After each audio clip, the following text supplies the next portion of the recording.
Hi, welcome back to TMS TV. We're live from the show floor at the meeting show at Excel in London. Day one is still going. People are still wandering around. It's been a hub of activity all day, and I'm delighted to say I'm joined by Chloe Mills from James Hallam Insurance. Chloe, how are you? Yes, very good, thank you. Have you enjoyed your first day? We've absolutely loved it, yeah. So it's the first time we've been here as James Hallam, so just seeing the buzz and how many people are around. And Did some good business? great business with existing people, and obviously over COVID there's been so many people that you email and speak to, and then you put the name to the face and catch up, nice. Perhaps over a wine later as well. So. Yeah. Well, you had a hard day, you deserve it. So James Hallam Insurance, you have a speciality in association events, is that right? That's right, yes. So we are a event sector specialist insurance broker.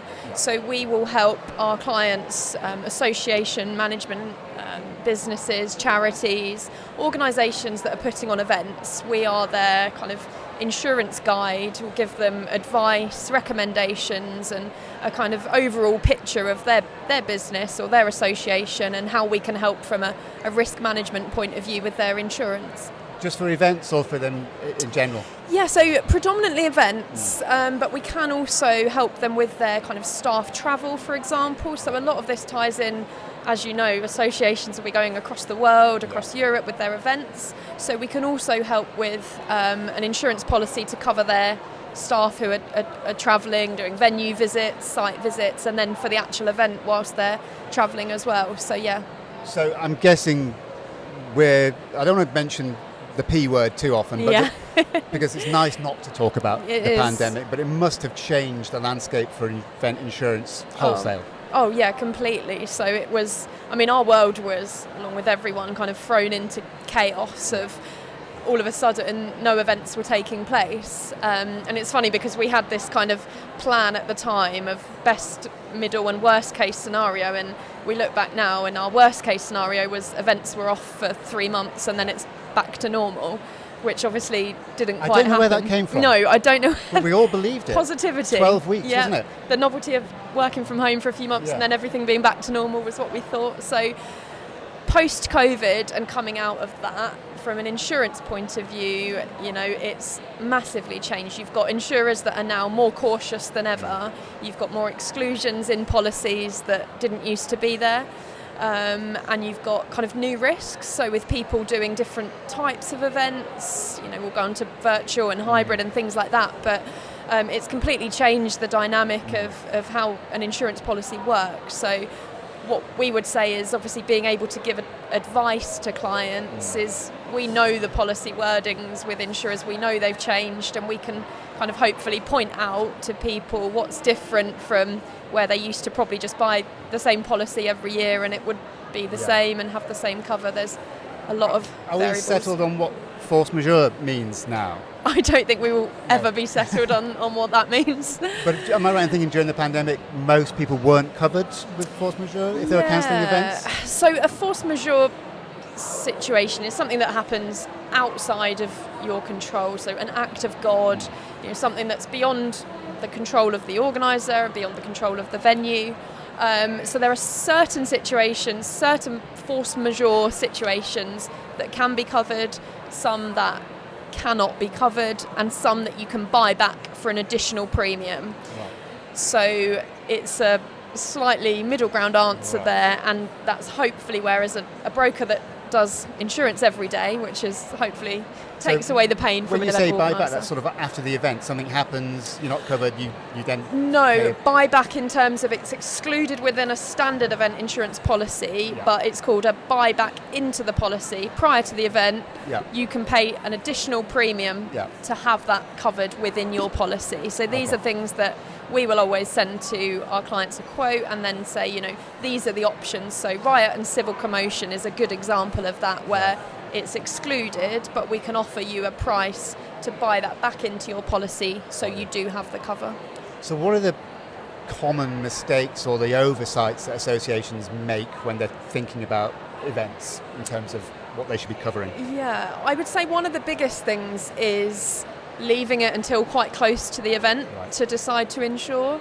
So what you've got is actually most people, we're speaking to people today, I've actually had someone come up to me and say they've got an event booked for 2027. So you've got an exposure in terms of your finances from the moment you put down that deposit with the venue. So one of the key mistakes is actually people will wait until 3 weeks before their event and say, now I'll buy my insurance. But actually, if you get that in place 12, 24 months before, you've got cover if, situations such as a fire at the venue and they can't have your event at that time, or something happens, you benefit from the cover for a much longer period. So as soon as you start signing contracts, that's when you need your insurance, not just before. Not closer to the event when you think, actually. Because you benefit from the cover for a much longer period of time. Yeah. You won't pay any more premium for buying it earlier in advance. Okay. And you're protecting yourself from those kind of more longer term risks and venue issues that could happen further out. Right. Just the shift, there has been a shift to online meetings, not what people were predicting during the pandemic by any means, but there's been a lot of investment in event tech and online meeting platforms. How does cybersecurity play into all of that, and how does that play into insurance policies?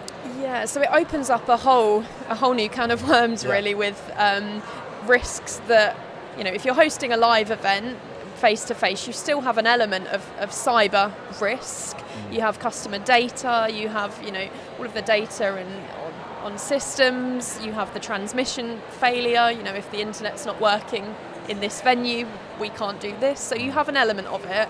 But when you're hosting a virtual event where people have paid money to view content from their home, if you have an issue with your system, the platform, so the platform provider that you've paid, if there's a problem there and actually your content, and perhaps you've got live Q&A sessions within the event, if you can't reach your audience, you're then in a position where they're going to want their money back for what they've paid. So that's where a cancellation policy has adapted, and different insurers will provide different cover for reimbursement of fees to delegates who have paid for virtual content.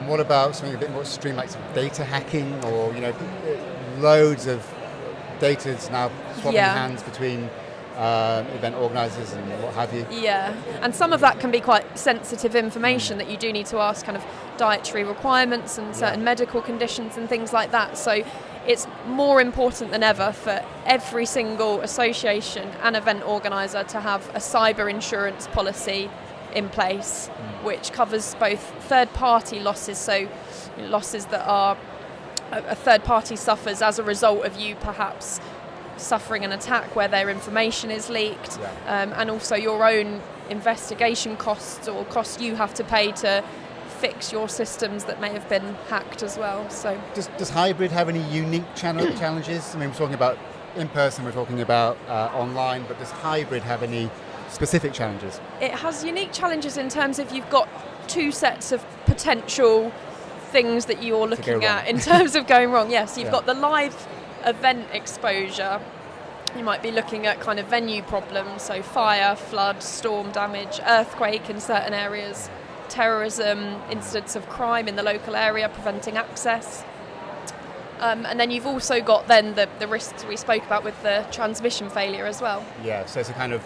You've got double whammy of potential. Looking at both of these. So we, as an event team, specialise in both of those areas, so we can help the client get one policy to cover both of those things. Great. And one piece of advice, if you're to give to an association who's perhaps not fully covered or they're not really taking it seriously?